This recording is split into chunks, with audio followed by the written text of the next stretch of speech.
नमस्कार विद्यार्थियों। आज हमारा प्रकरण है खानवा का युद्ध, जो मार्च 1527 ईस्वी में मेवाड़ की महाराणा सांगा और भारत में मुगल वंश के संस्थापक मोहम्मद जहीरुद्दीन बाबर के मध्य भरतपुर जिले में बयाना के पास खानवा नामक स्थान पे हुआ था। इस युद्ध का घटनाक्रम, राणा की पराजय, युद्ध का परिणाम इत्यादि के बारे में हम अध्ययन करेंगे। इससे पहले हम राणा सांगा का राज्यारोहण, उनका चरमोत्कर्ष इत्यादि के बारे में अध्ययन कर चुके हैं।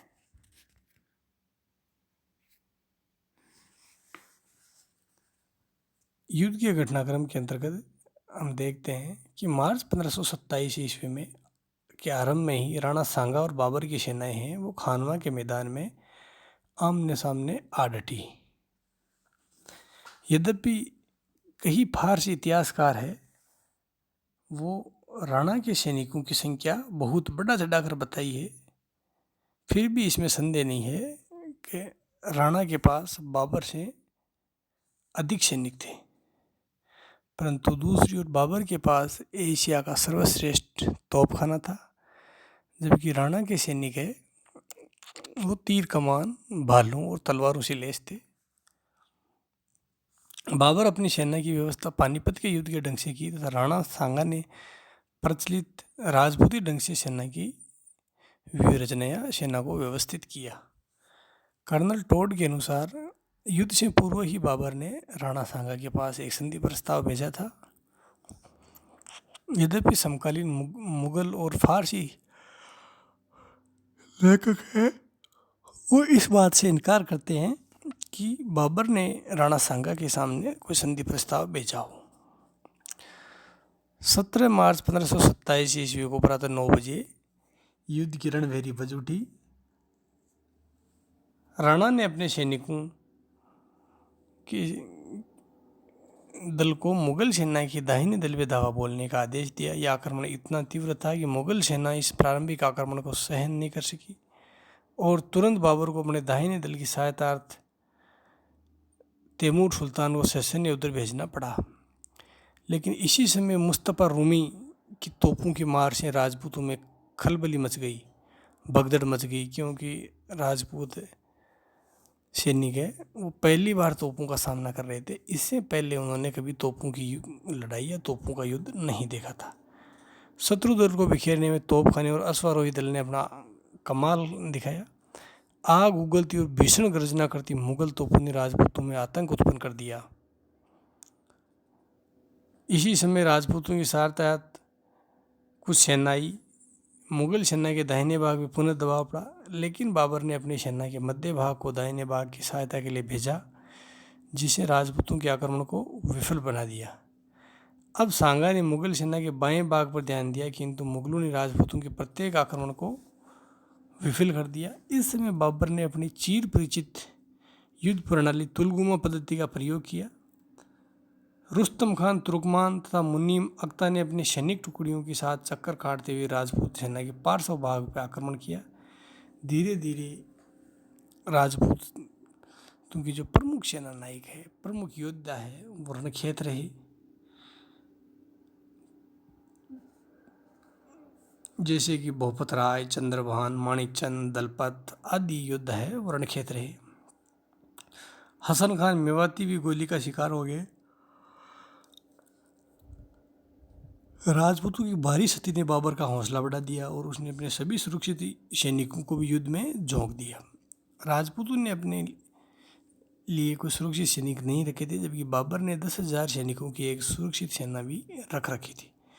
तो जिस समय राजपूत है वो ऐसा हो चुके थे, उसी समय बाबर ने उस सुरक्षित सेना को भी युद्ध भूमि में झोंक दिया। इस नए आक्रमण का सामना करते हुए रावत जग्गा, रावत बाग, करमचंद आदि कई प्रमुख सरदार मारे गए।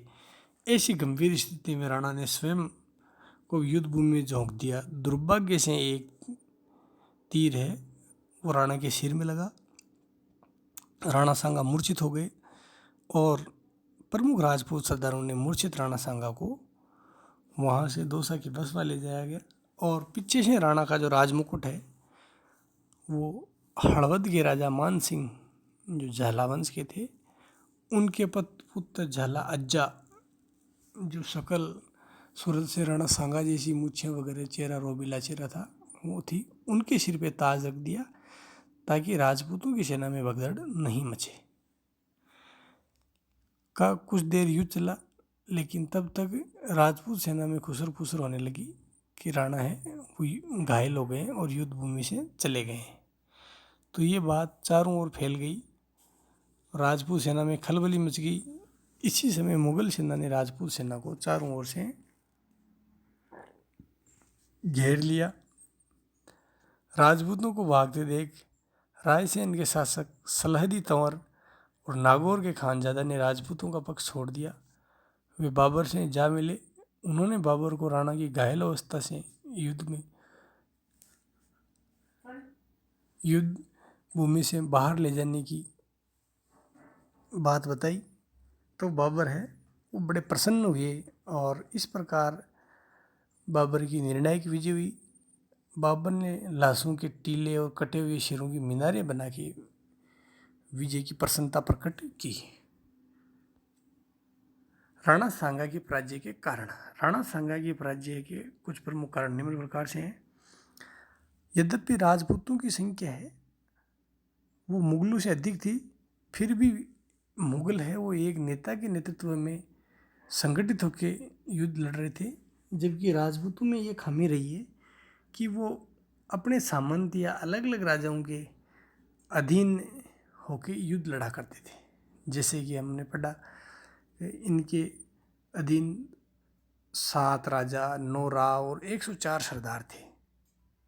तो सेना की टुकड़ियाँ भी है वो उनके अधीन थी और वो अपनी स्वामी भक्ति है अपने सामंत के प्रति प्रकट करती थी। दूसरा कारण रहा राणा सांगा को बाबर की सैन्य व्यवस्था और रण कौशल एवं तुलगुमा पद्धति की विशेष जानकारी नहीं थी। राणा सांगा ने बाबर को एक साधारण शत्रु समझकर राजपूतों की परंपरागत युद्ध प्रणाली को अपनाया, जो बाबर की नवीन युद्ध प्रणाली के समक्ष अधिक समय तक नहीं टिक सकी। तो इस प्रकार राजपूत और राणा सांगा है वो बाबर की इस युद्ध प्रणाली परिणाम को नहीं समझ पाए। राणा सांगा की पराजय का एक प्रमुख कारण मुगलों की अश्वारोही सेना भी रही, जो अपनी गतिशीलता एवं चातुर्य रण कौशल की स्थिति में राजपूतों से कहीं बढ़ गई थी। राणा सांगा की पराजय का एक प्रमुख कारण है वो मुगलों का तोपखाना भी रहा। मुगल है वो तोपों से युद्ध लड़ रहे थे। उस समय बाबर के पास एशिया का सर्वश्रेष्ठ तोपखाना था। तो दूसरी ओर राजपूत सैनिक है वो तीर कमान भालों और तलवारों से लड़ रहे थे। तो भला कब तक दंदनाती गोलियों और तोपों का सामना है वो तीर कमान कब तक कर पाते।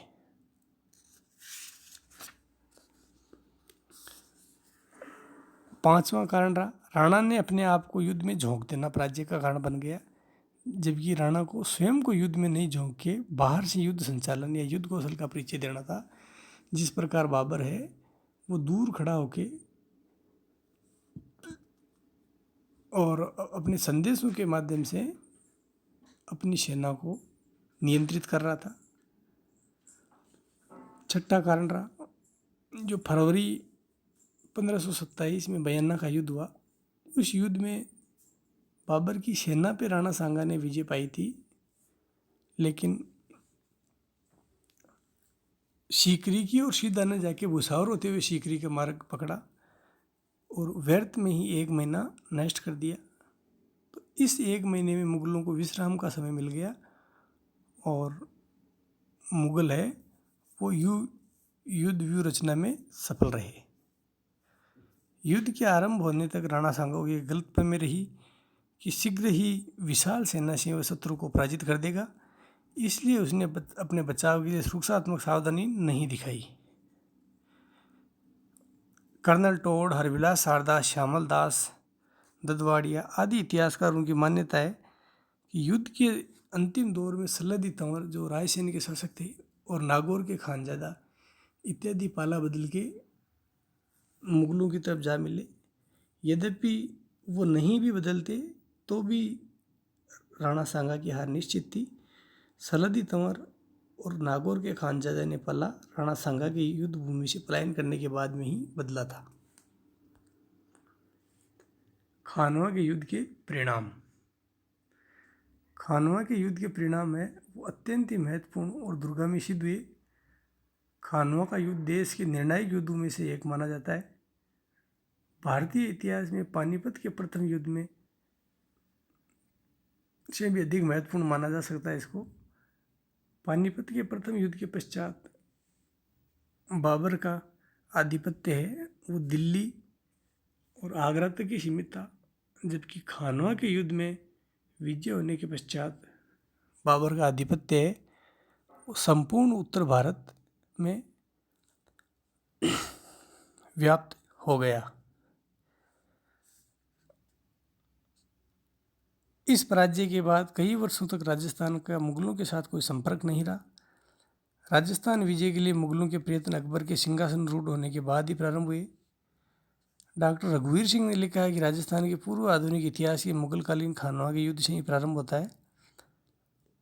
खानवा के युद्ध के फलस्वरूप राजस्थान की बदली हुई राजनीतिक परिस्थिति के कारण आगे चल के राजस्थान पे मुगलों का एकाधिपत्य स्थापित हो सका। खानवा के युद्ध के पश्चात बाबर को उत्तर भारत का निष्कंटक शासक बना दिया। साथ ही बाबर के लिए अफगान सरदारों को भी, जिन्होंने पानीपत के युद्ध में पराजित होने के बाद विभिन्न भागों में संगठित होना, सिर उठाना प्रारंभ कर दिया था, तो उनको दबाना भी आसान हो गया। डॉक्टर गोपीनाथ शर्मा ने लिखा है कि खानवा में राजपूतों की पराजय के बाद राजपूतों का बल है वो पूरी तरह नहीं टूटा। हालांकि कुछ समय के लिए उनकी शक्ति का सूर्यास्त अवश्य हो गया था। डॉक्टर गोपीनाथ शर्मा ने लिखा है कि इस युद्ध से बाबर ने भी सबक सीखा और फिर अपने बाकी के 3 सालों में कभी राजपूताना या राजस्थान पे आक्रमण नहीं किया। खानवा में राजपूतों की हार से राजस्थान की सदियों पुरानी स्वतंत्रता और उसकी प्राचीन हिंदू संस्कृति को सफलतापूर्वक अक्षुण्ण बनाए रखने का अब यहाँ कोई नहीं रहा। मुगल साम्राज्य ने राजस्थान की स्वतंत्रता का अंत कर दिया।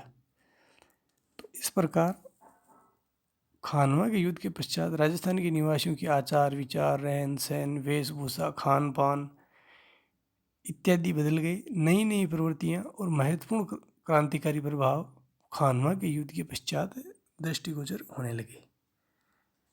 इस प्रकार खानवा के युद्ध के परिणाम है वो बहुत ही दूरगामी सिद्ध हुए। धन्यवाद।